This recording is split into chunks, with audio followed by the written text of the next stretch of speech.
Cynthia Head, bonjour. Bonjour. Vous êtes la présidente de la Fédération internationale des professeurs de français. Nous sommes à Hammamet en Tunisie pour un congrès de professeurs de français.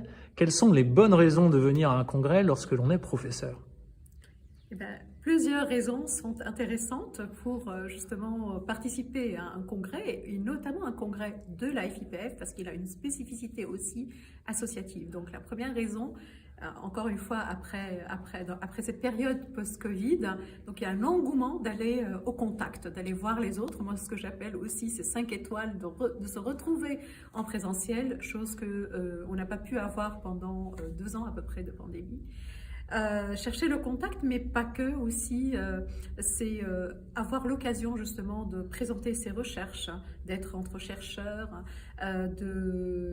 justement carrément communiquer sur les bonnes pratiques dans la salle de classe, mais aussi dans la recherche. Il y a tout le volet pédagogique aussi, donc cette recherche-action, et aussi donc ce qui se passe, qui est axé carrément sur la salle de classe. Aller voir toutes les innovations, aller voir tout ce qui est aussi revenir aux fondamentaux quelquefois.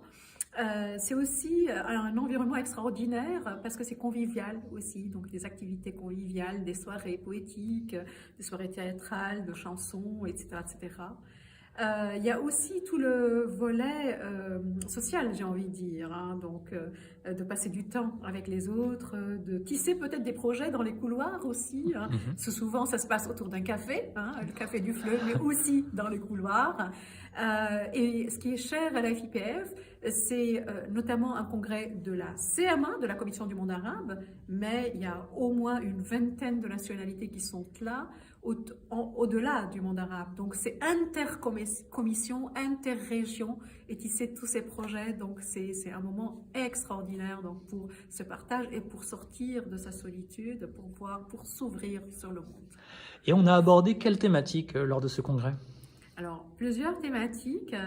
C'est un peu difficile de vraiment recentrer toutes les thématiques de 3 jours, mais grosso modo, ce qui ressort, c'est la diversité linguistique et culturelle, donc tout le volet plurilinguisme, tout le volet interculturel, toute cette diversité non seulement linguistique et culturelle, mais aussi de style d'apprentissage, d'inclusion, qui est un thème très très cher à la FIPF. Donc, il y a des thématiques pédagogiques, des thématiques d'innovation aussi, innovation pédagogique, de retour à l'écriture inclusive, mais pas que, aussi l'écriture créative, l'écriture collaborative, des thématiques autour des francophonies plurielles qui ont cette diversité de laquelle on est vraiment fiers, d'une francophonie polymorphe, polyphone.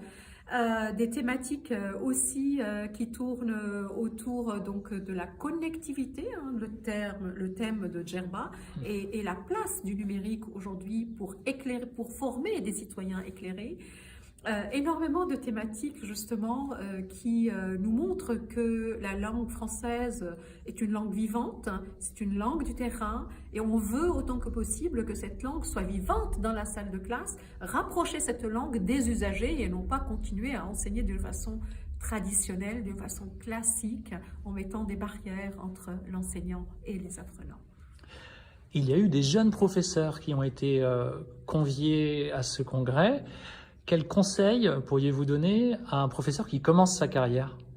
Absolument, le projet Jeunes enseignants est un projet qui nous est très très cher. Donc on a eu à peu près une centaine de jeunes enseignants qui ont été moins de 35 ans. Hein. Quand on dit jeunes enseignants, on est tous jeunes parce qu'on travaille tout le temps avec des jeunes et ça nous rajeunit.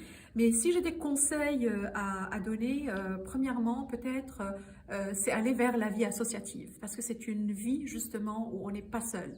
Et les jeunes enseignants aujourd'hui, dans les recherches nous disent que les 2 premières années ou les 3 premières années, il y a un décrochage dans le métier. Donc on parle beaucoup de décrochage scolaire, mais on parle moins de décrochage dans le métier. Et donc, dans la vie associative, on est en communauté, on peut aller s'appuyer sur les autres, on peut parler des difficultés qu'on rencontre dans la salle de classe. Et je pense que c'est un conseil vraiment crucial d'aller vers les associations, d'aller voir comment les associations peuvent aider à l'insertion professionnelle, au développement professionnel des enseignants. Et un autre conseil avec lequel je clôturerai, c'est justement avoir confiance en soi. Parce que souvent, les jeunes enseignants ne savent pas s'ils sont sur les rails, s'ils font bien leur classe. Et soyez vous-même, en fait. Et ne mettez pas la barre très très haut. N'ayez pas donc cette crainte de dire oui, voilà, allez vers les autres, allez vers d'autres enseignants.